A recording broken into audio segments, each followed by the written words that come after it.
Muy buenos días a todos. Muchas gracias por acompañarnos en otro de estos webinars de Tactical Edge. Agradeciendo a todos por su tiempo. Apenas ahorita me di cuenta que es fin de mes, cierre de cartera y que el lunes es feriado en Bogotá. Así que muchas gracias por su asistencia. El webinar de hoy es con Nadia Rey Padilla. Un tema muy importante, insiders, un tema complejo de tratar. Inclusive habían unas informaciones ayer que salió acerca de robos de cajeros con ayuda de personas internas a los bancos. Interesante entonces este tema muy actualizado. Antes de comenzar, invitándolos a todos al taller de Open Source Intelligence. Va a ser julio 12 y 13 en Bogotá, un viernes y un sábado, para que puedan acompañarnos. Son 2 días llenos de mucha información, liderado por Joe Gray, uno de los reconocidos expertos en la materia de OSINT. Él da estos talleres en Estados Unidos, en Europa, y se será en Colombia. La única vez en Latinoamérica que se estará dando este taller. Para más información en la página del evento, tacticaledge.co o sint.html. No se lo pierdan, un costo muy bueno, muy accesible, 800,000 pesos los 2 días, y más información ahí en la página del webinar. Y por último, el tema de la Cumbre Internacional de CISOs que estamos organizando septiembre 11 y 12 en Cartagena. Ya contamos con 2 empresas interesantes que nos están patrocinando el evento. Más información acerca de ellos en la página del evento. Si les están interesados en asistir, la información en tacticaledge.co. Con nosotros entonces, Nadia Rey Padilla, ingeniera industrial, Certified Ethical Hacker, Lean Six Sigma Green Belt, hijo de madre, y un Certified Negotiation Expert Professional. Nadia, muchas gracias por acompañarnos. Edgar, muchas gracias por tu presentación. Bienvenidos a todos los participantes. Este tema se ha convertido en como lo digo yo, un tema complejo de tratar, el tema de los ataques internos. Espero que podamos compartir un poco las experiencias. La primera parte, lo que vamos a ver es algo de teoría de qué es un ataque interno, mostrarles un poco que no solo el malicioso me puede generar este tipo de problemas, sino también cómo los podemos controlar, cómo podemos hacer una buena mitigación e investigación. Vamos a hablar de los hitos. No, ustedes ya saben, todo el tema de respuesta a incidentes es bastante complejo, pero me voy a centrar en aquellos cambios o en aquellas inclusiones que deberíamos tener en cuenta cuando estamos hablando de ataques de tipo interno. Y finalmente voy a estar contándoles un poco mi experiencia cuando he hecho mitigación, investigación y respuesta a incidentes en temas de ataques internos. Entonces, lo primero que quiero aclarar es qué es un ataque interno.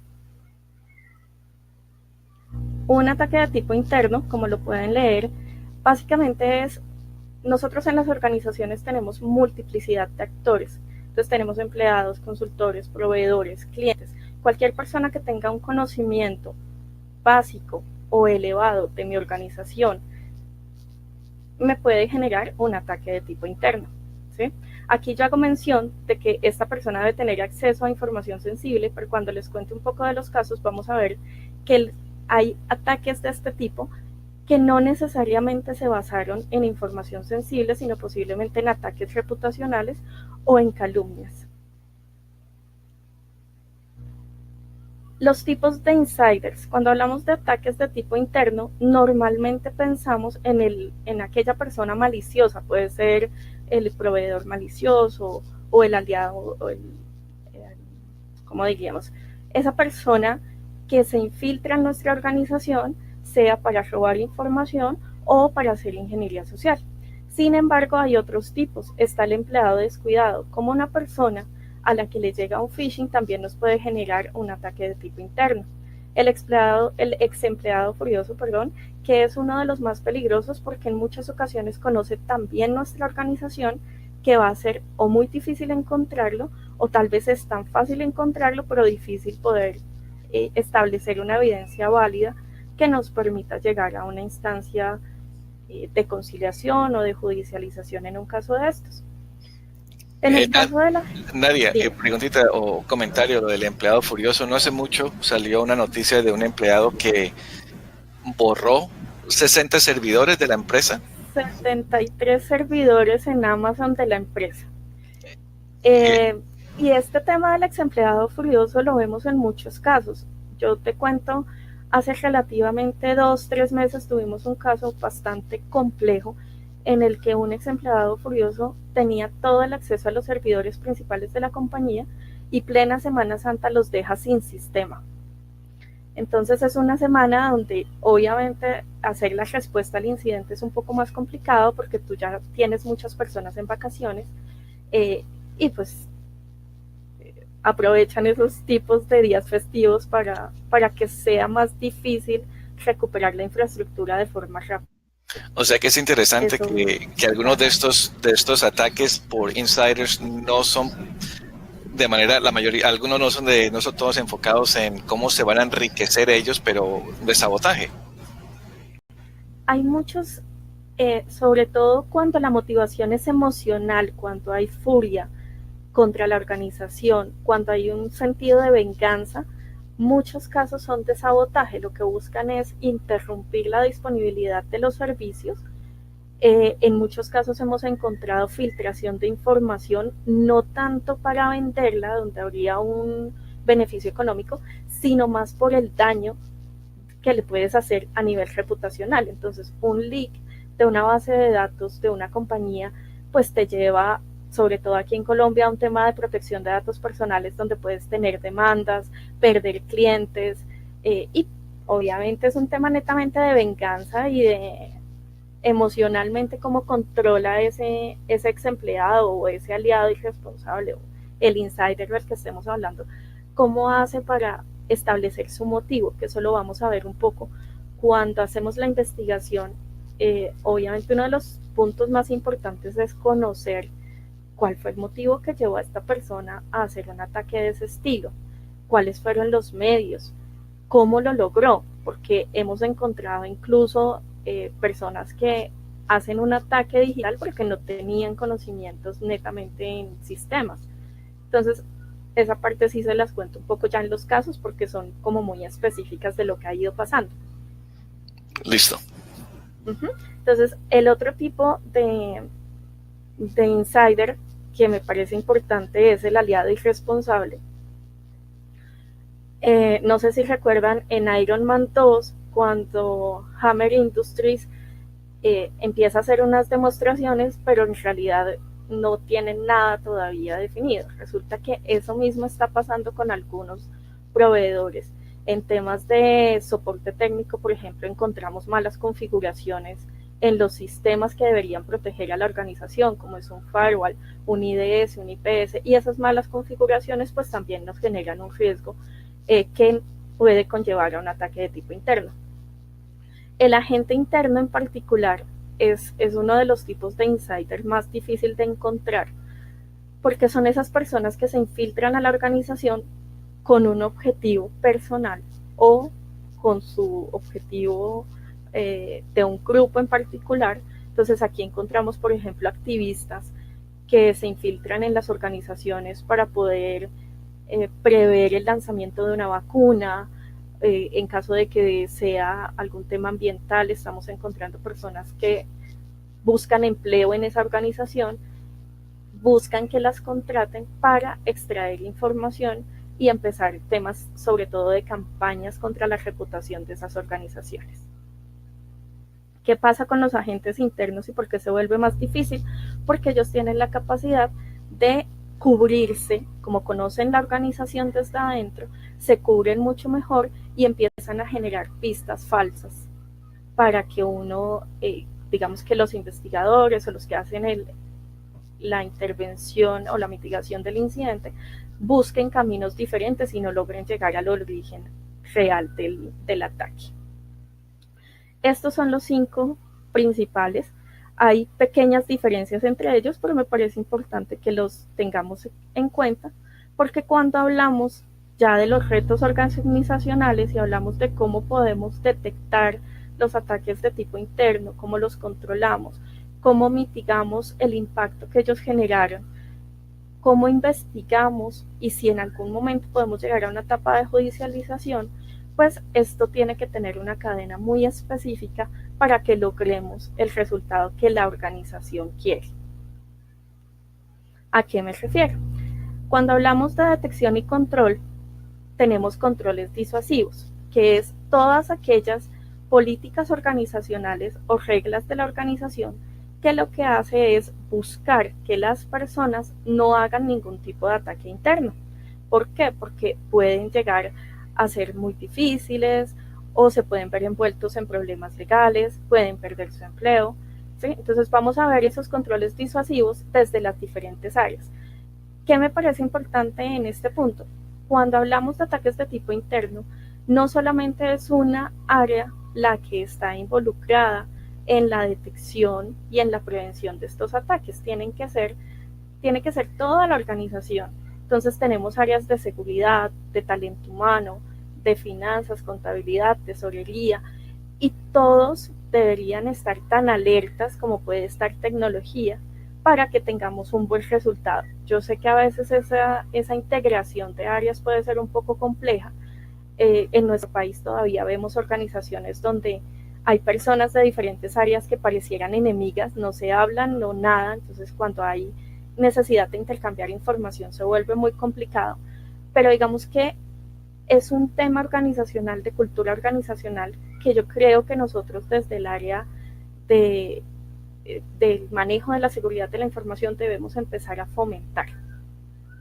Entonces, aquí vemos los controles específicos que podemos tener desde el área de tecnología: prevención de pérdidas de datos, cifrados de información sensible, una buena gestión de identidad de acceso, seguridad de usuario final y móviles, seguridad de acceso a la nube.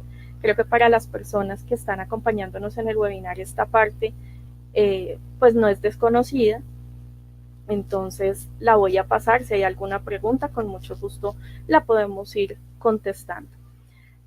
Quiero hablar de los controles disuasivos que vienen de lo que es política organizacional y talento humano, porque en este punto, a pesar de que tenemos organizaciones grandes, a veces la descripción de los puestos de trabajo es muy ambigua, no es clara cuál es la información a la que realmente deberían estar accediendo estas personas, y los controles de acceso a la información que tenemos en muchos casos en archivo físico o en archivo digital no son suficientes.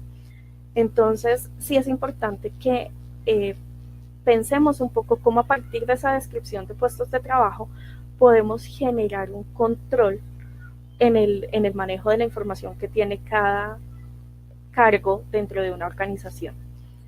En el caso de las cláusulas contractuales, que es el siguiente punto, en Colombia, pues nosotros ya tenemos contratos donde vemos cláusulas de confidencialidad, de manejo de datos sensibles, de protección de datos personales, pero es importante tener en cuenta y pensar un poco, con la ayuda del área legal, cómo esas cláusulas contractuales, en caso de un ataque de tipo interno, realmente protegen a la organización.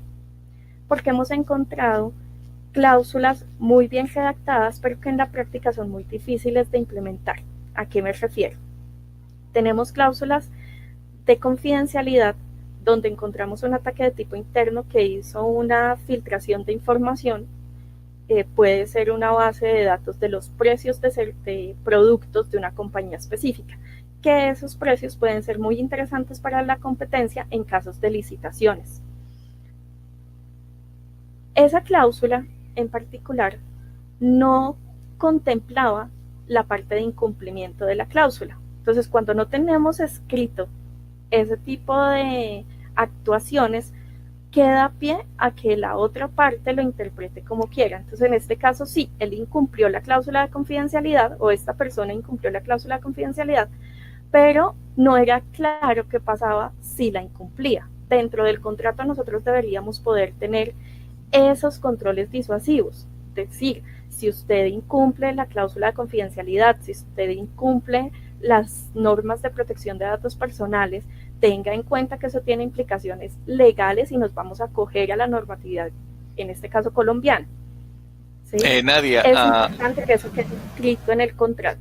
Acerca de ese punto, Milton Andrés Rincón Ortega dice que es importante informar al personal de las consecuencias legales de dañar la información, porque muchas veces un empleado o ex empleado con rabia no es consciente de las penas que acarrean ciertas acciones.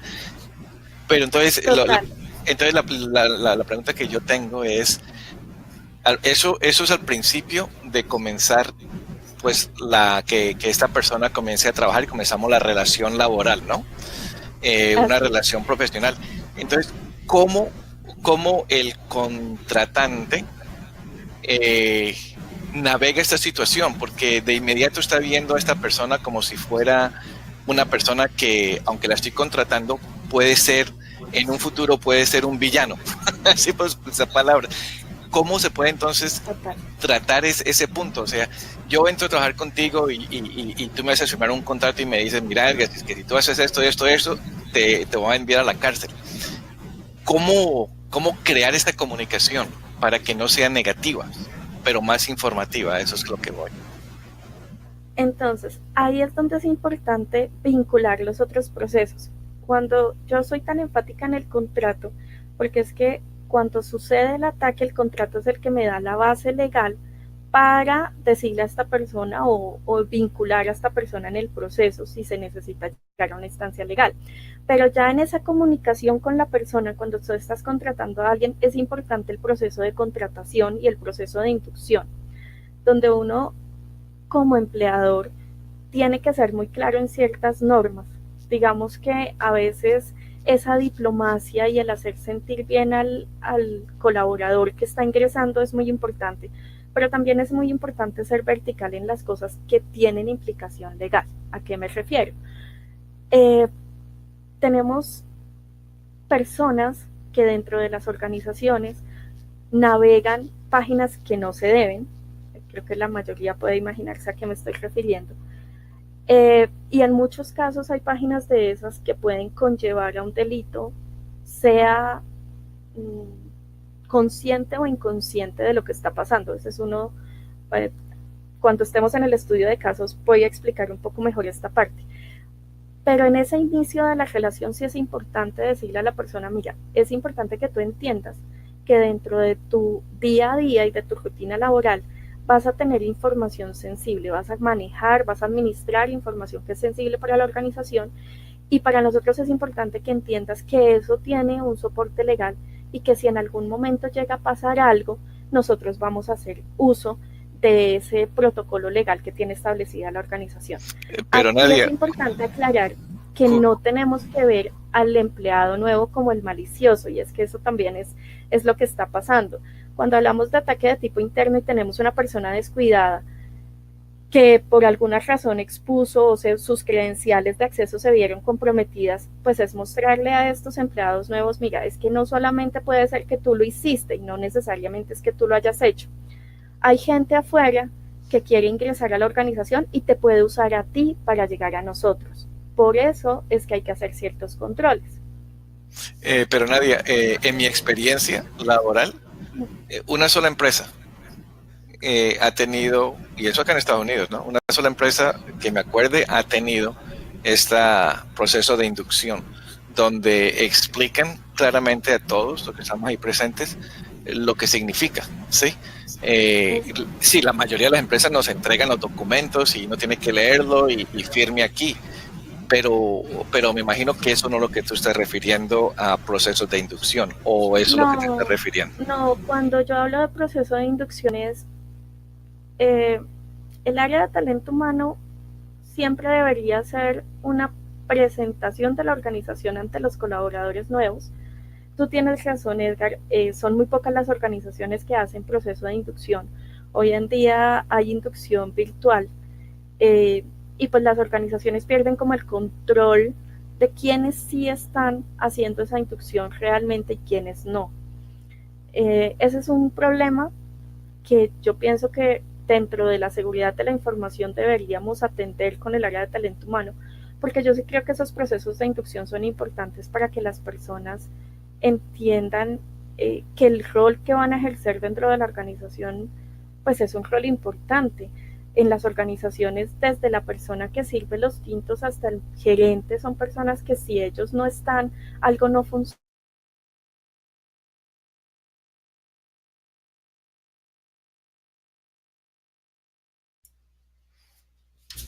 Creo que se fue la comunicación con Nadia.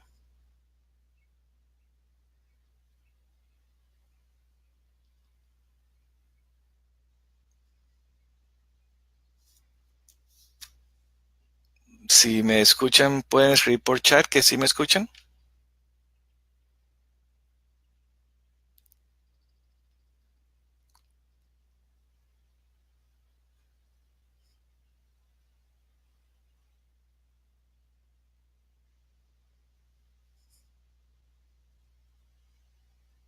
Ok, entonces el problema sí es con Nadia, entonces muchas gracias.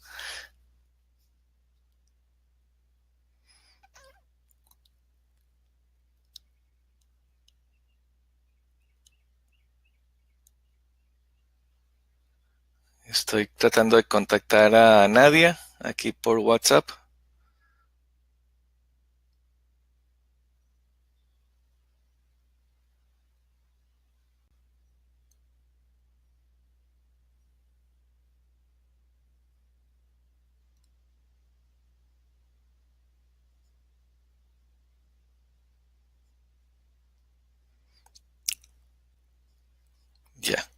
Ya Nadia se está reconectando. A ver lo que dice Milton.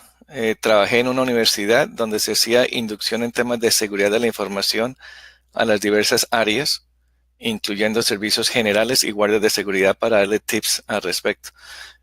A eso es lo que me refería, Milton, cuando le preguntaba a Nadia el tema de la proceso de inducción, porque como le dije, en mi experiencia profesional, apenas una empresa eh, tuvo esto cuando tuvo este proceso. El resto han sido, como decía Nadia, virtuales o te envían los documentos y te dicen tienes que leer todos estos documentos y fírmalo y todo y, y se solucionó el problema, ¿no?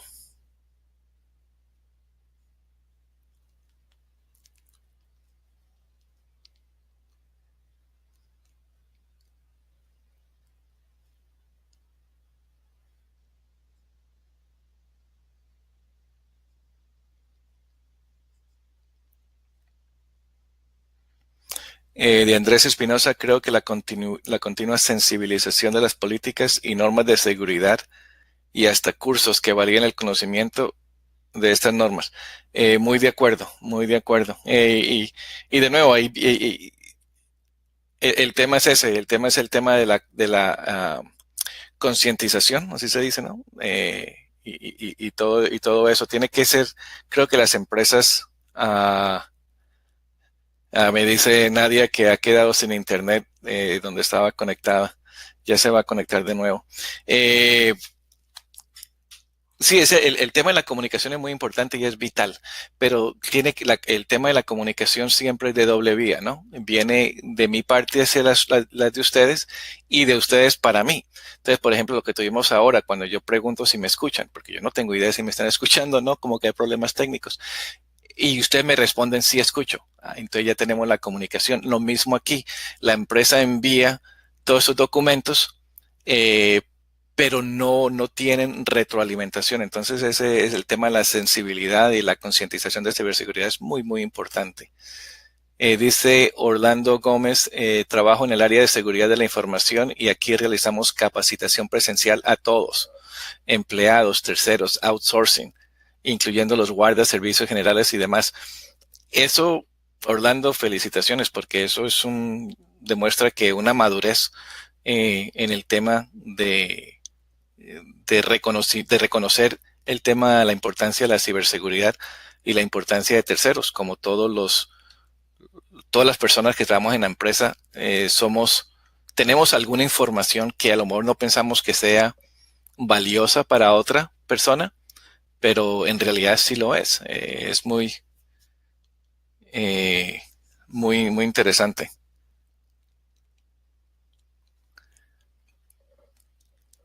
Vamos a ver si ya viene.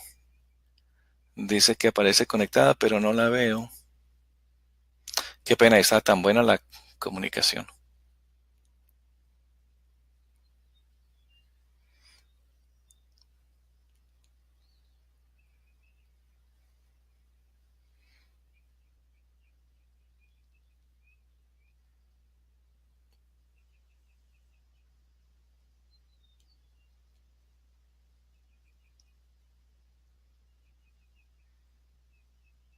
Ya dice Nadia que está entrando de nuevo.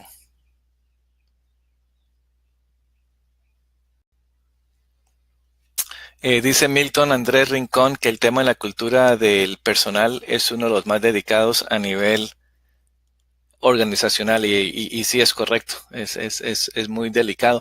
Por eso el tema que tomamos al principio, creo que eso fue 2 días, salió una noticia acerca de un hacker en México que estaba robando millones y millones de pesos mexicanos mensual de cajeros automáticos, y parece que el asunto era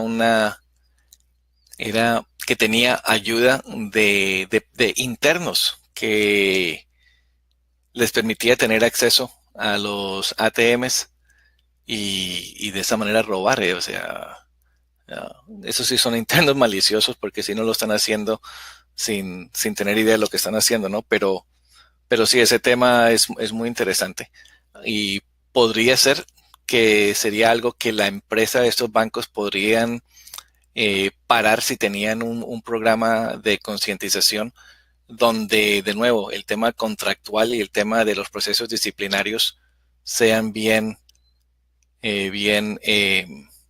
descritos y que se entendieran, ¿no? Creo que ya se conectó, Nadia se está conectando de nuevo. Entonces yo creo que el tema de tener los procesos disciplinarios son muy importantes y que la gente entienda que las acciones que están cometiendo pues van a tener algunas repercusiones a nivel legal. Hola Nadia, ¿estás de regreso? Hola Edgar, sí, muchas gracias. Bueno. Sí, respecto a lo que tú decías también, a mí me parece importante, aquí yo me enfoqué mucho en el ataque de tipo interno, pero esos procesos de inducción, ese tema disciplinario también debería felicitar a los colaboradores cuando hacen las cosas bien. Y eso también nos hace falta en muchas ocasiones, esos sistemas de reconocimiento que le permitan a la gente sentirse parte de algo más grande que ese trabajo diario que ellos tienen. ¿Sí? Entonces también, como no solamente hacemos énfasis en lo malo, por el tema y por el tiempo, digamos que yo me enfoqué un poco como en el ataque, pero también cuando hablamos de talento humano debería haber esas felicitaciones, esas reuniones, como cada mes si algo sale bien pueden tener, no sé, un desayuno de equipo, que a veces son cosas muy sencillas, pero la gente necesita conocerse y en el día a día tú te hablas mucho con una persona, pero a veces ni siquiera sabes qué le gusta y eso puede generar roces personales que conllevan a problemas entre los colaboradores. Y esos problemas entre colaboradores en algún momento, cuando tú dices, no, es que este no funciona, yo lo quiero sacar, ese yo lo quiero sacar, la otra persona lo siente y puede venir un ex empleado furioso después a hacer algo, ¿no? Entonces, ahí hay muchos escenarios. O sea, el tema de psicología es muy importante y el tema de comunicación, sí. Todo eso Sí, todo eso total, es muy todo importante. eso es súper importante. Y es súper importante también cuando hablamos, por ejemplo, de las evaluaciones de desempeño, que sean evaluaciones realmente integrales, no solamente sobre el trabajo de la persona en su puesto, sino también cómo se comporta con su equipo de trabajo, porque tenemos gente brillante, pero que no le queda fácil esa comunicación con los otros y requieren esa ayuda. No es como decir, no, esta persona no se integró al grupo y hay que cambiarla, ¿no? A veces talento humano sí debería ser un soporte mucho más fuerte en ese sentido. El tema de desarrollo de habilidades blandas es muy importante. O sea, sí, de acuerdo con eso, porque estamos hablando acerca de una cultura corporativa, ¿no? Con el enfoque en el tema de cultura de ciberseguridad o cultura de seguridad. Exacto, y es también lo que comentaba Chad Lauder cuando estuvimos en el evento de Practical Edge, cómo hacemos que las personas realmente sean esa capita adicional de protección para la información, porque al fin de cuentas ellos también tienen información personal que se cruza con la información corporativa y que puede verse expuesta en un ataque de tipo interno. Mira, Nadia, y yo sé que estamos hablando mucho tiempo aquí, pero ahorita seguimos. Milton Andrés Rincón tiene un tema muy interesante y muy que todos sentimos, el tema que talento humano y área de tecnología, si no tienen una comunicación, entonces el talento humano no notifica al área de TI de los cambios de personal. Y eso genera áreas de ataque, porque no se eliminan el acceso a los sistemas, porque esta gente ya no está, pero el usuario sigue activo. Y de eso voy a hablar un poquito ahorita, porque eso Excelente. pasa desafortunadamente muchísimo, incluso en acceso físico. Tenemos organizaciones con sedes en diferentes ciudades, incluso diferentes países, y como no hay una comunicación directa de que una persona ya no está trabajando en la organización, pues ellos tienen mucho tiempo para hacer cosas maliciosas cuando se han retirado.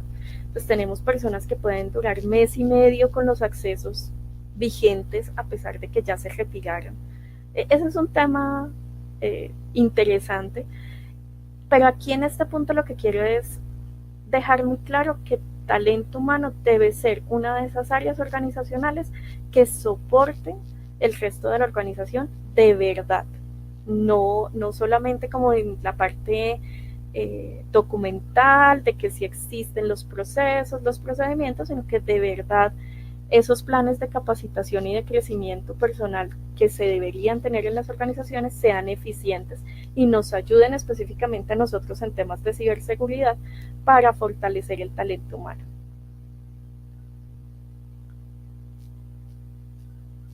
¿Vale? Sí, dale. Sí, gracias. Es que pensé que había quedado otra vez desconectada. Comunicación para confirmar. Bueno, aquí cuando ese punto que menciona Milton se vuelve muy crítico cuando hablamos del proceso de retiro.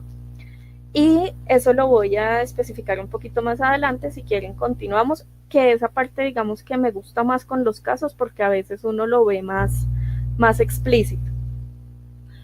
Los otros controles disuasivos que deberíamos tener pues son políticas organizacionales básicas. La primera es vacaciones obligatorias. Cuando yo empecé a mirar el tema de ataques internos, yo decía, no me cuadraba un poco esta parte de por qué vacaciones obligatorias hasta que lo viví. Y es que cuando tú pones a otra persona en el puesto, en el trabajo de ese alguien, esas personas tienden a ver lo que los coordinadores o jefes no están viendo. Entonces ven ese manejo de pronto ya demasiado coloquial con los clientes o con los proveedores, ven que hay una relación adicional que no debería existir.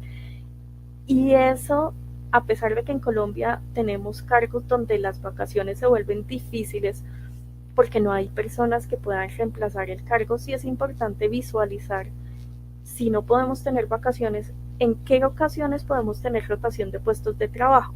Y estos dos puntos no solamente visto desde el tema de ciberseguridad, sino también pensando en un tema de plan de continuidad de negocio. ¿Qué pasa si esta persona crítica se nos va y no hay nadie entrenado para que asuma el cargo?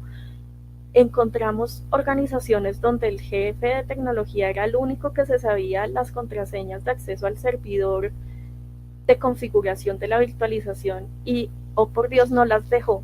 Se fue de un día para otro y nadie sabía qué había que hacer, nadie sabía cómo restaurarla. Son casos que están pasando día a día. Entonces es importante también como organización ver qué podemos hacer para tener personas que soporten esas actividades críticas. En Colombia, particularmente por nuestra cultura, hay un tema y es, a muchas personas les gusta ser el dueño del proceso, el dueño de la información. Aquí no se hace nada si yo no lo sé, a mis chicos no los toquen. Y desafortunadamente pues es un tema de fomentar la colaboración entre las personas de los equipos de trabajo y también entre las diferentes áreas con las que tenemos contacto. Fíjense que ahí entra nuevamente el tema de talento humano. Cómo talento humano debería estar apoyando esas construcciones de equipos eficientes, que en muchas ocasiones pues desafortunadamente no son como de los puntos principales de los planes de capacitación corporativo, porque deberían serlo en mi opinión. El siguiente elemento es la separación de obligaciones laborales. Tenemos todavía, sobre todo en empresas pequeñas y medianas, personas que hacen y se supervisan a sí mismas. Personas que compran, son los encargados de hacer la distribución y al final ellos son los que entregan las cuentas para que contabilidad haga cierre financiero. Esto no es bueno porque se vuelven personas con un poder organizacional que no deberían tener, y debería haber ese cruce, debería poder haber algún nivel de auditoría, por más mínimo que sea, el cruce entre partners, cómo uno le ayuda al otro para poder evidenciar ese tipo de malos manejos. En muchos casos no es mal manejo, en muchos casos puede ser que esta persona ha sido engañada por un externo malicioso, y en ese engaño esta persona o sus dispositivos comienzan a hacer cosas que no deberían hacer. Si tenemos una separación de obligaciones adecuada, pues ese impacto va a ser mucho menor que si esta persona maneja toda la cadena de suministro. Siempre hablamos de las reglas de mínimos privilegios. Ese es un tema que se vuelve complicado cuando las organizaciones ni siquiera tienen claro cuáles son los privilegios de acceso. Encontramos empresas que tienen conexiones a servidor a través de escritorios remotos con todos los usuarios en tipo administrador, y ese es un tema donde las personas de soporte técnico, ya del área de infraestructura, deberían podernos ayudar. Este punto sí es muy específico para cada organización debería saber qué información tiene, realmente qué es necesario para que un cargo pueda desarrollar sus funciones. Eso es un trabajo bastante largo.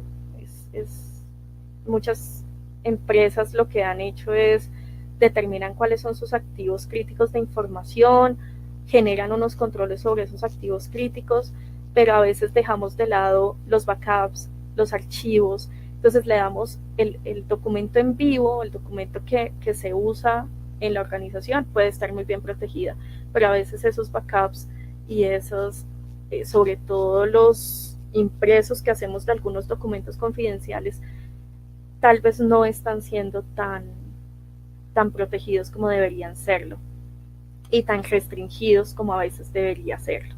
Entonces, cuando se hace, por ejemplo, en una investigación, una recolección de basura, para verificar qué documentos fueron generados por un área, pues uno encuentra incluso copias de facturas que no deberían estar ahí. Entonces son documentos que deberían tener una disposición diferente. Aquí en las políticas organizacionales yo hablo del tema de visita domiciliaria y poligrafías. Algunas organizaciones, principalmente las que están certificadas en BASC, hacen este tipo de procedimientos al menos una vez al año, porque la norma lo exige. Pero en cargos críticos nosotros desde ciberseguridad deberíamos pensar, y esto sí lo pongo a consideración, es en qué ocasiones deberíamos tener visitas domiciliarias y seguimientos por poligrafía de algunas personas. Obviamente este es un tema que no todas las organizaciones lo necesitan, no en todos los cargos se necesita, pero sí es importante entender en qué situaciones sí deberíamos estar haciendo estas actividades. Wow, ese último punto es un poco complicado, ¿no? Por el tema de la privacidad personal, de los derechos a privacidad. O sea, si la empresa en la que yo trabajo ahora, que es una empresa privada, me dice que van a hacer eso, yo lo mando al carajo. Pero si trabajo para una entidad pública, yo ya lo entiendo. O sea, es un tema muy complicado.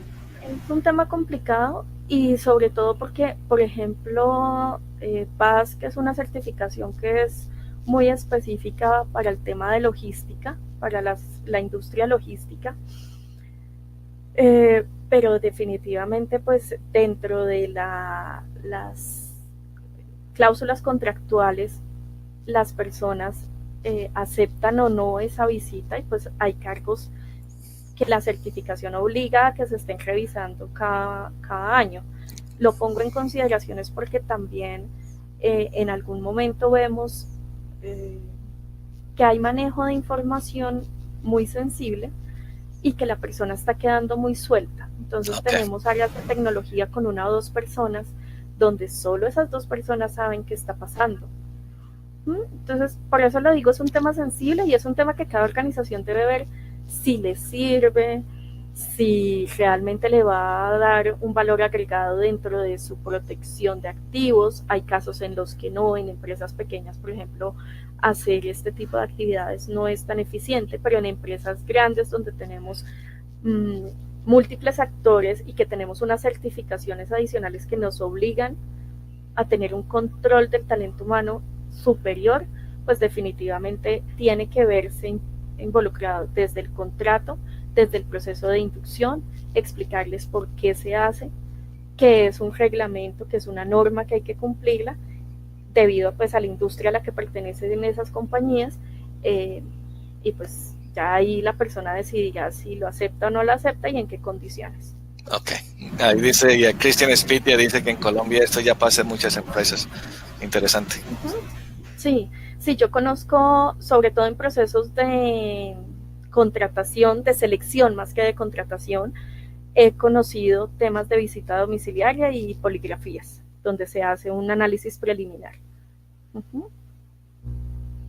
Bueno, ahora pasamos a los mecanismos de detección. Esta parte yo creo que todos la conocen, pero es bueno recordarlo.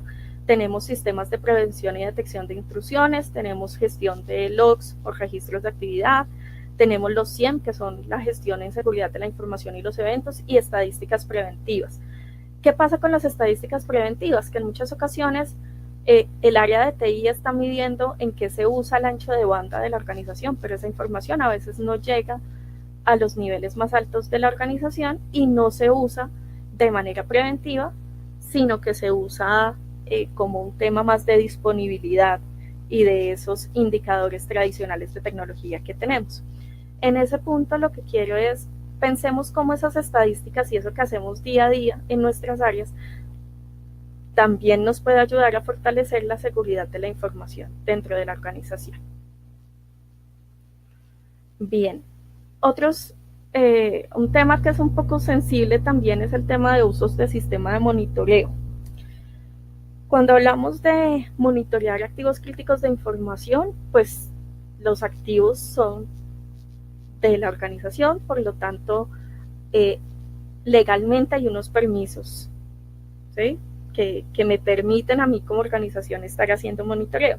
Sin embargo, cuando hablamos de monitoreo de comportamiento de usuario, hay un tema de privacidad, y en esto sí cada organización tiene que ser autónoma y pensar realmente para qué lo está haciendo, en qué áreas lo necesita, porque no se necesitan todos los casos, si sí de verdad les va a ofrecer un valor agregado de protección o no.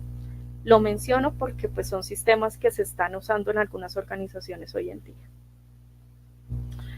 Ya pasando al tema de mitigación e investigación, entonces con los controles buscamos prevenir, pero sabemos que hay cosas que se nos salen de las manos y que podemos vernos envueltos en un incidente de origen interno. Estos puntos son específicos, lo que consideramos o lo que yo considero que debería incluirse dentro de un plan de respuesta a incidentes cuando hay la posibilidad de que el ataque sea de tipo interno, y aquí es donde entra mucho lo que comentaba Milton. ¿Cómo hacemos para bloquear los accesos tanto físicos como digitales a la organización cuando talento humano ni siquiera le informa tecnología que la persona se retiró de la organización? Y en estos casos sí es muy importante, vuelvo y lo repito, la integración de las áreas. Nosotros como tecnología deberíamos tener un proceso donde estemos, entre comillas, obligando a que las otras áreas nos informen esos puntos críticos, y uno de los más críticos es cuando una persona ingresa o cuando una persona se retira de la organización. Como les contaba, tuvimos un caso de una persona que tuvo disponible su acceso 1 mes y medio después de que había terminado el contrato laboral como tal.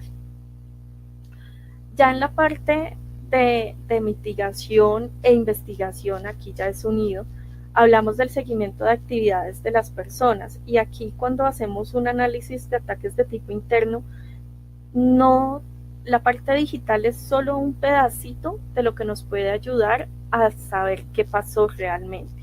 Entonces aquí hablamos mucho de análisis de circuitos cerrados de televisión, si tenemos algún tipo de logs de bases de datos, de auditorías, de control de acceso a los sistemas de información, si tenemos dispositivos biométricos que realmente nos permitan asegurar cuándo entraba y salían las personas.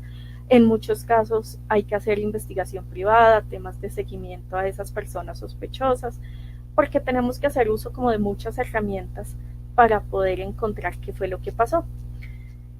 Y un punto que cada vez se ha vuelto más común es hay que incluir la búsqueda de artefactos digitales y físicos que faciliten los accesos posteriores del atacante. ¿A qué me refiero? Hemos encontrado ex empleados furiosos que antes de ser ex empleado, como empleados dejaron backdoors, dejaron lo que uno llamaría ese gato escondido en la organización. Todavía encontramos keyloggers físicos conectados a los teclados. Y a veces cuando las personas se retiran, nosotros no pensamos en ese nivel de lo que pudieron dejar antes de irse.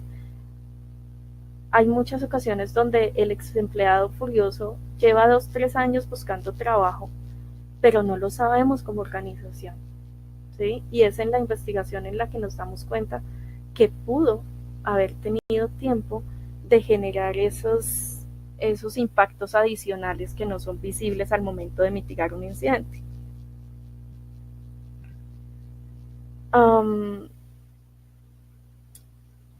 Cuando hablamos de la investigación, el tema es determinar el origen real del ataque. Como lo mencionaba, yo puedo identificar que una máquina dentro de mi red interna fue la que generó el ataque, pero ahí hay que preguntarnos, ¿el usuario que está usando ese computador puede ser el atacante? ¿O esa máquina tuvo un acceso externo y a pesar de que la máquina dentro de mi red está atacando al resto de la organización, el inicio del ataque no fue de origen interno? Es decir, no necesariamente es un empleado malicioso o un agente malicioso, sino que pudo haber sido un empleado descuidado que a partir de un phishing instaló algún tipo de paquete, un ransomware o un malware que está generando el problema dentro del resto de la organización. Y si es así, ¿cómo nosotros como investigadores podemos llegar realmente a partir de esos rastros que quedaron en la red, esa IP externa que se conecta al equipo? ¿Qué podemos hacer adicionalmente, no? Nadia, este es un tema muy importante que inclusive lo está utilizando las empresas aseguradoras, ¿no? Hay un caso muy interesante a nivel global, no me acuerdo el nombre de la empresa que fue afectada por el NotPetya, y la empresa aseguradora dice que no les va a pagar porque el gobierno americano dijo que el atacante procede de Corea del Norte.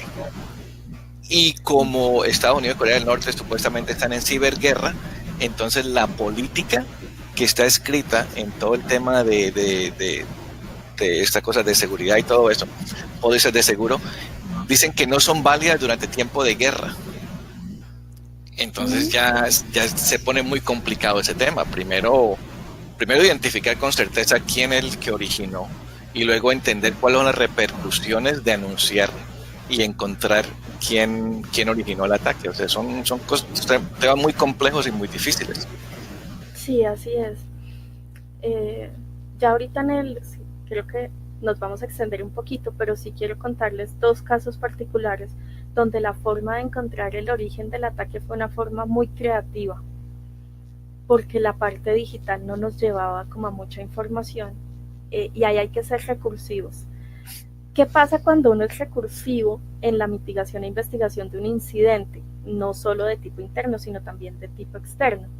Y es que en muchas ocasiones, por hacer una mitigación rápida, estamos sobreescribiendo evidencia digital o evidencia física que nos puede servir posteriormente. Las organizaciones, cuando tienen un ataque cibernético de cualquier tipo, piensan primero en cómo recuperar su infraestructura, cómo devolver sus servicios, y a veces en ese proceso no piensan en qué va a pasar después. Y aquí sí es importante hacer esa observación, y es, si nosotros como equipo de respuesta a incidentes o como las personas que vamos a implementar un plan de continuidad de negocio tenemos claro incluir esos apartes dentro de los protocolos, dentro de los procedimientos, va a ser mucho más fácil para la organización que después quiera llegar a una instancia de conciliación o judicial. Este tipo de casos va a ser mucho más fácil porque no vamos a sobreescribir la evidencia. Y cuando hablamos del origen real, vuelvo y digo, ahí ese es un punto que hace fácil o difícil llegar a etapas posteriores. Voy a pasar el slide porque es lo que voy a hablar a continuación, y es, hay organizaciones que cuando encuentran cuál fue la persona que generó el ataque, quieren llegar a una etapa de judicialización, quieren que esta persona, entre comillas, pague por lo que hizo. Y aquí en muchas ocasiones se vuelve difícil llegar a la plena identificación del atacante o los atacantes. Volvemos al mismo tema, hay muchos ataques que no son en sitio. Tenemos varios países involucrados dentro del ataque. Obviamente hay personas que se protegen con VPNs, a través de las redes Tor, y se vuelve mucho más difícil identificarlos. Entonces es posible que yo llegue a un nombre, a un perfil de atacante, pero tal vez no es el verdadero atacante, sino es una máquina que están utilizando intermediaria. Eso es importante que como investigadores lo definamos y sepamos hasta qué punto podemos llegar.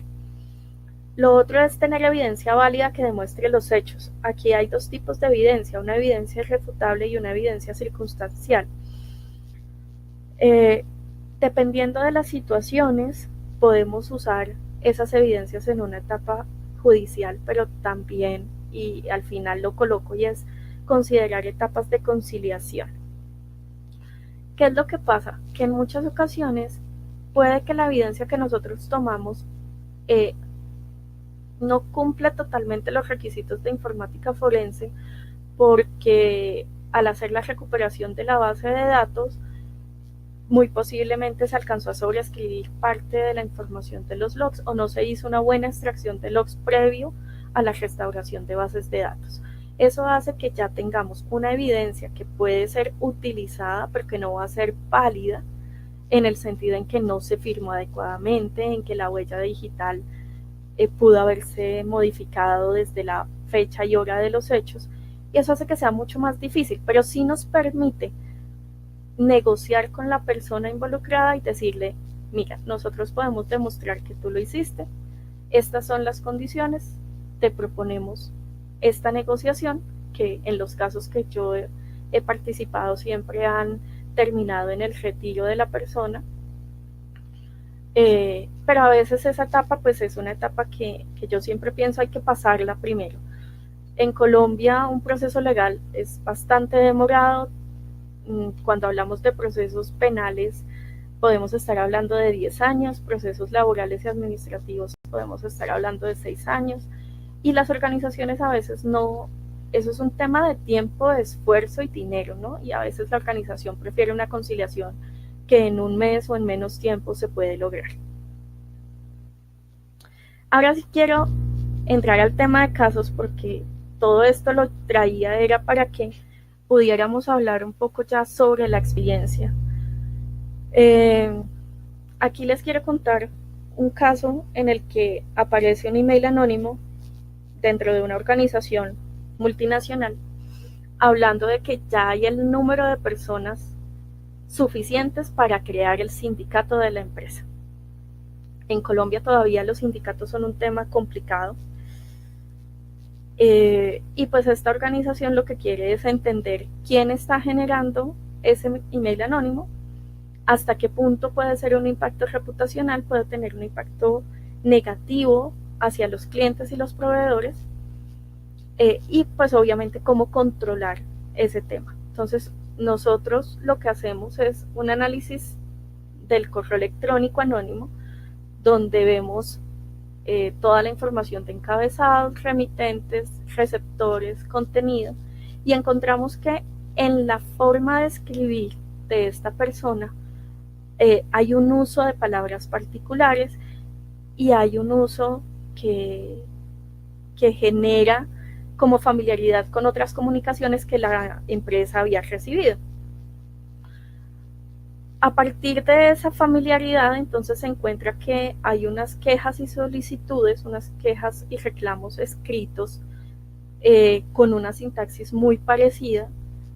Esta persona es un empleado de nivel, digamos que bajo medio de la organización, no es que tenga un poder muy fuerte, pero sí era una persona muy sociable, donde había un tema de voz a voz bastante interesante y donde había que mirar realmente cuál era el impacto que podía generar a partir de, entre comillas, el chisme de crear un sindicato.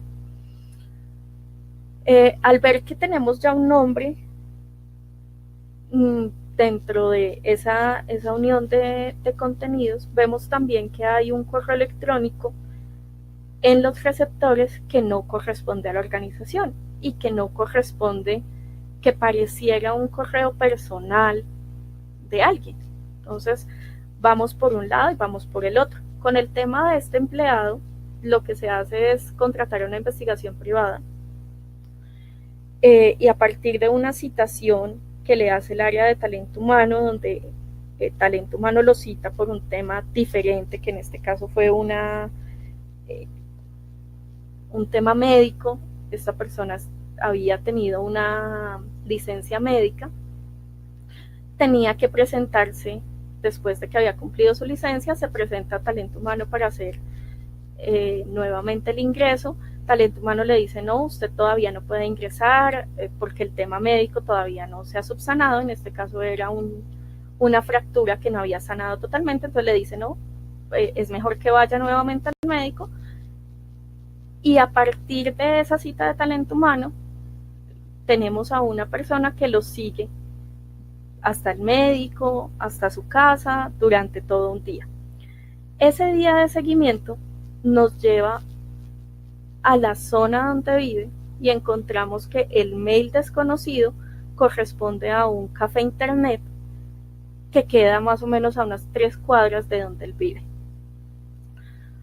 Cuando se hace el análisis dentro del café internet, obviamente ese análisis toma bastante tiempo, porque lo que se hace es tratar de encontrar si esta persona escribió ese correo electrónico desde alguna de las máquinas del café, lo cual pues es un reto. Es un café con 8 máquinas, no puede entrar la misma persona muchas veces a decir voy a usar las 8 máquinas porque se va a ver sospechoso. Sin embargo, logramos analizar 3 máquinas y a la tercera máquina logramos encontrar que efectivamente la persona había utilizado ese computador para enviar el correo anónimo. En este caso, ¿por qué fue, entre comillas, fácil hacer el seguimiento? Porque la organización hizo la respuesta al incidente prácticamente de inmediato. Este correo llega un día a las 10 de la mañana y ese mismo día esta persona estaba citada por la tarde para hacer el seguimiento a su tema médico. Entonces, fue relativamente fácil hacerlo. En este caso, lo que se buscó fue una conciliación con la persona, la cual pues él acepta que ese correo lo había hecho él, y se hace un retiro voluntario de esta persona. En ese caso particularmente, pues digamos que es uno de los casos, entre comillas, sencillos, sí tomó algún tiempo, pero llegar a la persona que lo había hecho fue fácil, más por la sintaxis y por la forma en que escribió el correo anónimo. Pero hay correos anónimos que no son tan fáciles de hacerle seguimiento, como es el caso de una persona que le escribe a las altas directivas de una organización exponiendo conductas entre comillas reprochables o no éticas del gerente general. Ustedes saben que en las organizaciones hablar de que el gerente general no está haciendo las cosas correctamente, cuando tú lo pones en conocimiento de la junta directiva, puede llevar al cambio de esta persona, a un despido, etcétera. En este caso, lo que hizo la junta directiva fue solicitar un análisis del correo electrónico, verificar qué tan fácil o qué tan viable era encontrar quién lo había enviado, y a partir de esa información pues tomar decisiones respecto a la organización, pero también respecto a esta persona que había quedado en entredicho, que era el gerente de la compañía. Volvemos a hacer el mismo análisis del correo electrónico. Aquí no encontramos ningún correo extraño, todos eran de la organización, todos los receptores eran de la organización, el remitente era un correo que parecía recién creado, sintaxis muy estándar, no había forma de saber quién lo podía haber escrito. Y tomamos la decisión de responder a ese correo haciendo una pregunta muy sencilla, donde lo que le invitamos es a ver una noticia en un periódico nacional, a ver qué información nos da de este atacante. Con ese envío nosotros logramos encontrar la IP desde la que se conecta la persona, el dispositivo y pues el browser desde el cual accede al periódico. Cuando hacemos el análisis de la IP nos encontramos con que, valga la aclaración, esa respuesta la enviamos en horario laboral, justamente porque había que determinar pues si la persona estaba dentro de la organización o afuera. Al enviarlo en horario laboral, resulta que nos damos cuenta que la IP es una IP interna, es una IP que corresponde a un área específica dentro de la organización. Pero es un área donde teníamos alrededor de 12 personas y pues ustedes saben que llegar a buscar equipo por equipo sin tener la certeza de cuál es la persona que está haciendo el ataque, pues no es tan viable. Entonces se organiza con el área de seguridad y el área de talento humano. El área en esa ocasión intervino sistemas de gestión, la persona de calidad, intervino una persona de seguridad que era el jefe de turno de ese momento, e intervino la jefe de talento humano, donde lo que hicimos fue una especie de auditoría al área. Entonces con calidad se hicieron unas preguntas, se organizó una visita específica. A partir de esa visita se encontró efectivamente en el historial de navegación, se encontró que uno de los equipos había accedido a la plataforma de correo, que en este caso era un Hotmail, en la fecha y hora de los hechos. Sin embargo, pues no había forma de extraer esos datos porque estaríamos violando la privacidad de la persona. Si nos equivocábamos y había entrado a su Hotmail personal, no al Hotmail desde el cual había leído esta respuesta que le habíamos enviado, pues teníamos esa dificultad en temas de privacidad. A partir de ahí lo que se hace es informarle a la organización los hallazgos. La organización establece que la mejor forma de proseguir con la investigación es hacerles un llamado en esa oficina particular habían 4 personas, entonces se hacen poligrafías a las 4 personas de esa oficina. A partir de las poligrafías se reduce a una sola persona, y en este caso en particular se encuentra que esta persona incluso había mentido en su proceso de selección. Era una persona que tenía unos antecedentes psicológicos de enfermedad psicológica que no había dado a conocer a la organización. Eso le permite a la empresa llegar a una instancia de conciliación. Sin embargo, se vuelve un tema bastante complicado porque, como ustedes saben, en Colombia una persona puede declararse impedida psicológicamente para pues que no tenga un proceso judicial tradicional. Ese es un caso en el que realmente la organización lleva ya bastante tiempo tratando de mirar cómo controlar el tema. Lograron controlar la filtración de información, porque esta persona, al hacer ya el análisis de sus dispositivos, ya teniendo la certeza de quién era, se hace análisis forense a las máquinas y nos damos cuenta que lleva tiempo extrayendo las bases de datos y ofreciéndolas a los competidores, pero sin embargo, por este tema psicológico, pues no se puede llegar como a tan buen final como uno esperaría.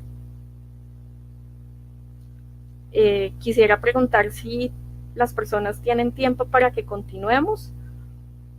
Tengo 3 casos más que son de diferentes estilos. Hay uno de ransomware, hay otro de un tema de phishing. Sí, dale, sigamos así, porque esto se está grabando. Entonces, si las personas tienen que irse, pues lo pueden escuchar después cuando termine. Y los que pues, se puedan quedar con nosotros un ratito más, pues bienvenidos. Exacto, si quieren al final hacemos sesión de preguntas, yo miro el chat y ahí les voy contestando como todas las dudas que tengan. Esta parte se las cuento muy rápido porque son casos como muy puntuales de cosas que han pasado. Lo que les digo con este tema de cuando encontramos personas que mintieron en el proceso de selección, se vuelve muy difícil solucionarlo definitivamente, ¿no? Entonces queda ahí como ese ciclo permanente. Esta imagen la uso porque este es un caso que me pareció bastante curioso. Es una empresa colombiana que tiene sede en varias ciudades del país. Cuando nosotros llegamos, era la segunda vez que un ransomware atacaba el servidor. Lo extraño es que era un ransomware que lo había atacado el mismo servidor con un mes de diferencia prácticamente exacto. Una empresa que perdió toda su infraestructura durante una semana y que, a pesar de que llevaba un mes cuando ocurrió el segundo incidente, un mes de recuperación, había sistemas que todavía no se habían recuperado. Es decir, la parte comercial ya se había recuperado, pero la parte administrativa todavía estaba trabajando en recuperar toda su información. Y cuando nosotros empezamos a pensar un poco qué pudo haber pasado, nos damos cuenta con que el soporte técnico, la gente de soporte técnico que hizo la respuesta al incidente en el primer caso, reutilizó los discos duros del servidor, reinstaló todo en los discos duros, por lo tanto no tuvimos forma de saber qué había pasado en ese primer incidente. Cuando analizamos ese segundo incidente, nos damos cuenta que todas las personas que se conectaban al servidor para usar un aplicativo que no deberían poder acceder directamente al servidor, sino solo a través de este aplicativo, según lo que decía el proveedor de la herramienta tecnológica, pues no estaba pasando. Es decir, las personas podían ingresar directamente al servidor, hacer modificaciones en el servidor, y quien configuró toda la parte de protección había dejado a todos los usuarios como usuario administrador dentro del servidor.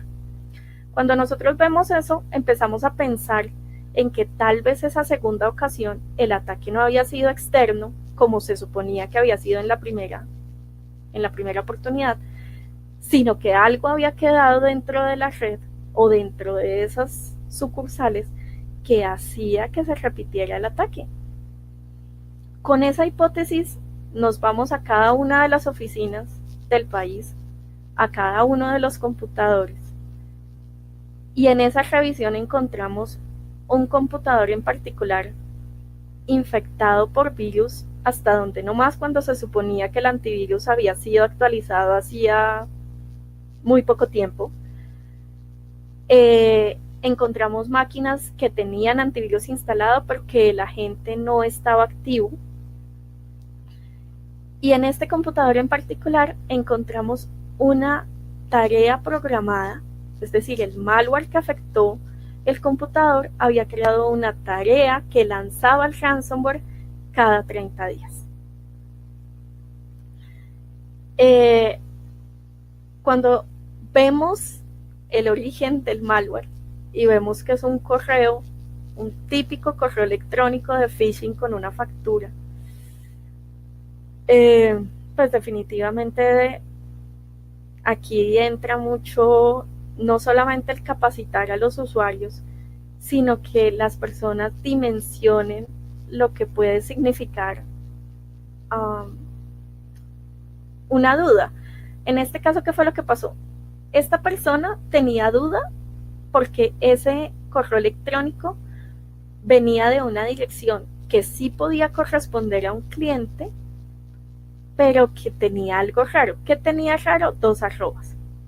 Entonces la dirección era algo del estilo Pepinito Pérez, @miscajas,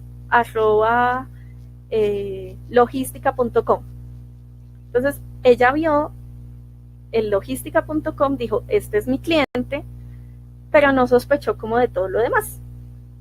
A pesar de que lo dudó y preguntó, la organización en esa respuesta se demoró y ella, cuando vimos los logs de sistema, le había dado al menos 10 clics a la misma factura porque no le abría. Y eso nos pasa con los usuarios.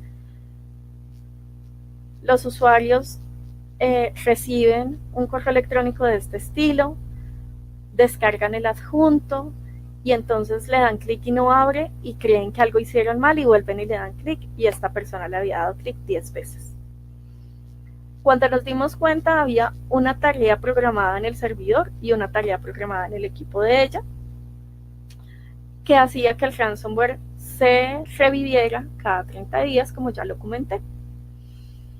Obviamente en este caso lo que se hizo fue extraer el malware manualmente, porque no se dejó, el antivirus no lo reconocía, se infectó una parte del sistema operativo que no permitía que se borrara fácilmente. Se hizo toda la recuperación del equipo como tal, se hizo un análisis de tráfico de red para verificar que ya no había conexiones.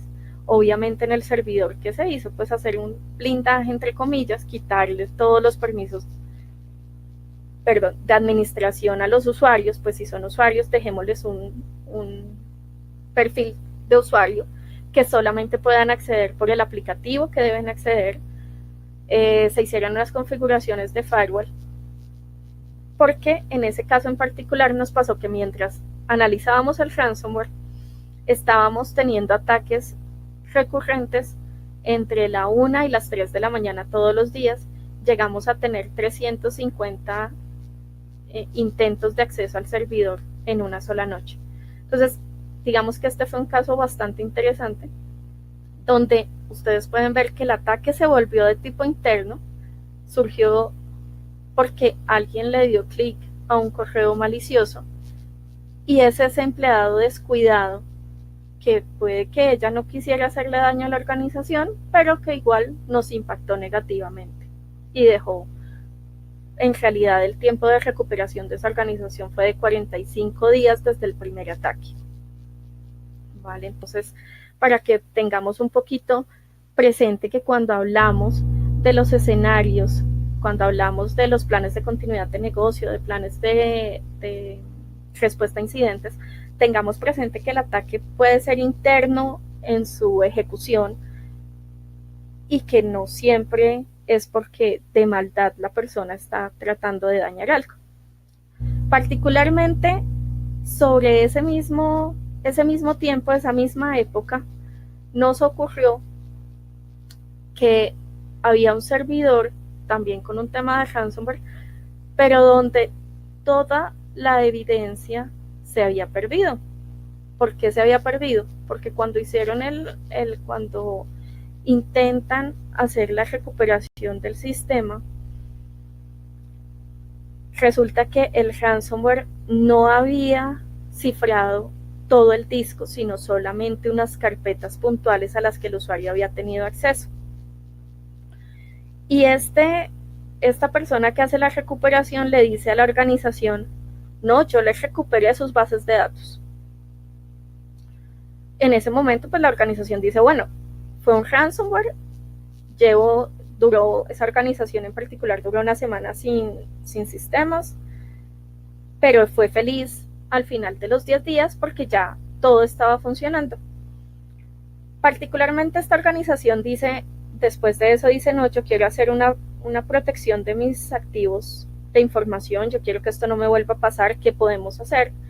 Nosotros entramos a mirar un poco qué era lo que habían hecho y cuando nos damos cuenta descubrimos en el análisis forense del disco duro del servidor lo que estoy diciendo, que no era que el ransomware había cifrado todo el disco y que realmente esta empresa que había cobrado un buen dinero por la recuperación de las bases de datos, realmente no había recuperado bases de datos. Aquí me refiero al aliado irresponsable, donde tenemos personas que venden unos servicios, venden unas capacidades que a veces no tienen y hacen parecer que trabajaron mucho más de lo que realmente lo hicieron. Y esto sucede porque desafortunadamente en Colombia hay una cultura en que en muchos proyectos quieren quedar bien, no hacer las cosas bien. Y para mí sí es importante hacer esa diferenciación. Cuando tú quieres quedar bien en un proyecto, tiendes a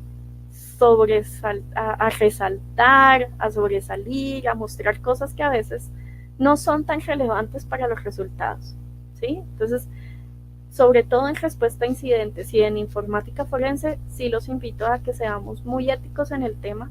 Si no sabemos hacer algo, es mejor decirlo, pero pues también eso ayuda a que mantengamos nuestro entorno de ciberseguridad en un nivel confiable, donde la gente nos cree, donde la gente respeta nuestro trabajo porque sabemos lo que estamos haciendo y somos capaces de en un momento dado decirle, mira, ese caso en particular no sé qué pasó, pero yo te lo averiguo, yo miro qué pasó.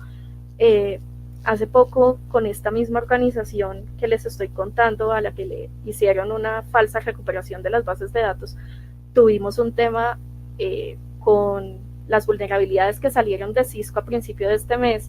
Hay una en particular que salió el 13 de mayo que permite extraer los datos de configuración.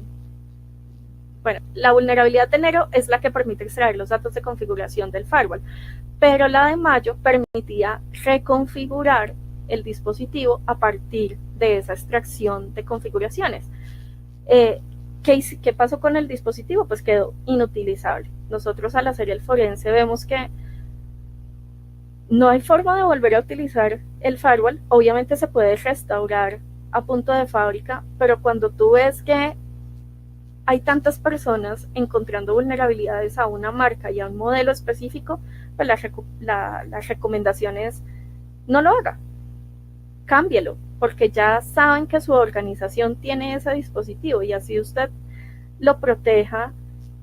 Hay gente buscándole vulnerabilidades a ese mismo dispositivo, ¿vale? Entonces, ese es hablando un poco del tema del aliado irresponsable, ¿no? Y cómo nos encontramos a veces con personas que nos venden cosas que no son ni lo que necesitamos, ni realmente lo que ellos dicen que nos están ofreciendo. Entonces, tener mucho cuidado, hacer una muy buena selección de proveedores, sobre todo en temas de respuesta a incidentes, informática forense, manejo de sistemas de información, los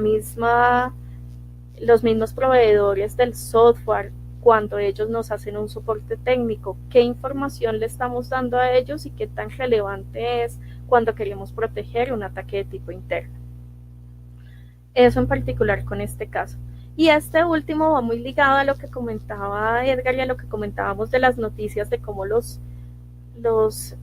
tenemos casos donde se vuelve prácticamente imposible llegar a la persona que hizo el ataque, ¿no? Entonces, hoy en día hay un modelo de ciberataque que es el BEC, que es comprometer correos corporativos donde tenemos suplantaciones de empresas. Entonces mi empresa le provee servicios a otra y resulta que a la otra empresa le llega toda mi documentación diciendo que cambié la cuenta corriente a donde me tienen que consignar el pago mensual. La otra empresa no me llama, sino que simplemente valida la documentación, no encuentra nada raro y mágicamente esa cartera que estaba en mis cuentas por cobrar, ellos ya la pagaron a una persona que no era. Esta foto es de Ocean's 11, justamente porque este tipo de casos de compromiso de email corporativo se están volviendo tan bien planeados que uno solamente puede llegar a lo que se llaman las mulas, es decir, a las personas que intervienen en el primer nivel, al que creó la cuenta, al que recibió algún dinero, recibió algún cheque, pero se vuelve supremamente difícil saber quién ideó todo el plan y quién se cree que dentro de la organización debe haber alguna persona o algún elemento, algún artefacto que les facilitó la extracción de información. Pero en estos casos a veces se vuelve un poco complicado y la recursividad también ya llega a unos puntos donde los correos electrónicos que usaron ya los dejan de usar, los números de teléfono celular no existían o existieron y eran prepago, ya hoy en día no existen. Esta empresa en particular a la que le pasó este caso tuvo un tiempo de reacción al incidente bastante lento. Estoy diciendo que el proveedor consignó a la cuenta fraudulenta en diciembre y ellos se dan cuenta prácticamente, el 12 de diciembre ocurre la consignación y ellos se dan cuenta el 28 de diciembre. Esos 16 días se vuelven críticos cuando uno tiene este tipo de ataques. Quiero abrir la posibilidad a que hagan preguntas. Ya, y yo estoy viendo. Hola, Nadia. Esta parte es como la historia, ¿no? Y ya me quedo como contando la historia y no sé qué quieran saber de la historia o del... No. Estaba haciendo comentario acerca de lo que están ahí. Entonces, por ejemplo, el último dice Milton Andrés Rincón, que considera que es importante contratar el soporte en caso de dispositivos de seguridad para poder maximizar su utilidad. Es decir, el caso de la misconfiguración del servidor donde todo el mundo era administrador. No, sí. Y lo triste en ese caso, les cuento, es que la empresa que configuró el servidor y que configuró el firewall supuestamente era una empresa especializada en eso y en venta de equipos de seguridad. No, pues por eso ahí sí hago la observación de es importantísimo evaluar a los proveedores. A veces, y sobre todo en Colombia pasa mucho que a mí me recomiendan el proveedor de algo y entonces yo confío porque me lo recomendaron. A veces funciona, a veces no.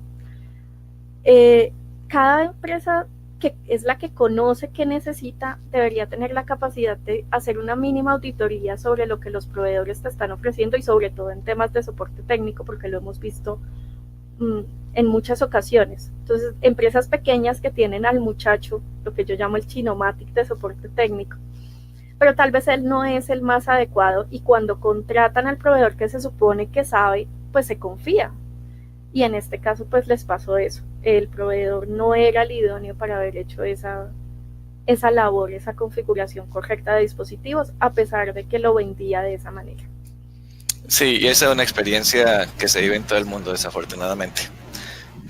Ahí sí, como se dice aquí, hay que creer pero verificar, ¿no? Trust but verify. Sí, no, y es súper importante porque desafortunadamente la tecnología cambia tan rápido que tú ayer pudiste ser experto y el mejor en algo, pero tal vez esta mañana ya no eres el mejor. Eso es una buena pregunta de parte de Ángela García. ¿Qué tipo de pruebas se pueden hacer en la organización para saber el estado de concientización del personal? Yo siempre he pensado que las simulaciones son la mejor forma de hacerlo. ¿Simulaciones en qué sentido? Hacer un phishing controlado, donde tú puedas saber que el sitio al que los estás llevando es un sitio seguro, donde sabes que si le van a dar clic no les va a pasar nada, pero que tú puedas medir qué está haciendo la gente realmente, que tú puedas enviar correos con adjuntos y que el adjunto tal vez tenga algún mensaje como fallaste o te pillé o caíste. Ese tipo de cosas ayudan mucho. A veces las organizaciones ven ese tipo de implementaciones, digamos que no las ven tan fructíferas, pero en mi experiencia personal son las que más funcionan. Cuando hacemos capacitación tradicional, se vuelve muy difícil medir cuál va a ser la respuesta de esta persona en la vida real, si le llega un correo electrónico malicioso, si le llega un archivo que no debe abrir. Cuando hacemos la simulación controlada, tenemos una veracidad mucho más cercana a cómo ellos actuarían en la vida real y en su rutina diaria. Pero en ese caso tiene que ser acompañado por un programa de concientización primero, ¿correcto? Claro. Ahí, digamos que yo por eso me salto un poquito la parte de capacitación, porque cuando hablamos de ciberseguridad, para mí siempre el primer paso es la sensibilización y la concientización de todas las personas alrededor del tema, porque no es solamente dentro de las organizaciones, también es mi información y cómo yo la estoy exponiendo en redes sociales y en otros escenarios. Hoy en día con el tema de los celulares, que estamos tan conectados, pues se vuelve cada vez más difícil controlar esas actuaciones de la gente, ¿no? Y en las oficinas tenemos a las personas con su Facebook abierto y entonces les da por tomarse una foto y puede ser que en la foto atrás se veía la programación mensual o la programación semanal de las ventas y mágicamente la competencia se da cuenta que yo voy a tener una buena venta con algún cliente. Ese tipo de cosas, digamos que hay que dimensionarlas un poco más amplio, pero es lo que hay que contarle a las personas que está pasando y que pueden pasar. Sí, ahí. Correcto. Nosotros no sabemos quién nos está viendo, que es el otro tema. Correcto. Bueno, Nadia, yo creo que ya llegamos al final. Muchas gracias por tu tiempo. La información muy, pero muy buena, muy interesante. Mucha gente quiere copia de la presentación. A todos, esto va a estar disponible en la página del evento esta tarde y pueden descargar esta presentación desde la página de tacticaledge.co. A todos ustedes, muchas gracias. Ahí están los contactos de ahí cualquier Nadia. Cosa que necesiten.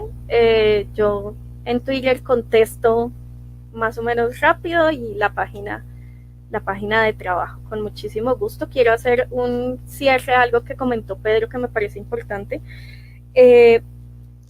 Sí, cuando uno hace el ejercicio de simulación, sí te permite saber cuáles son los aspectos más relevantes para hacer una buena capacitación, pero la concientización debería ir de la mano incluso de las etapas de inducción a la empresa.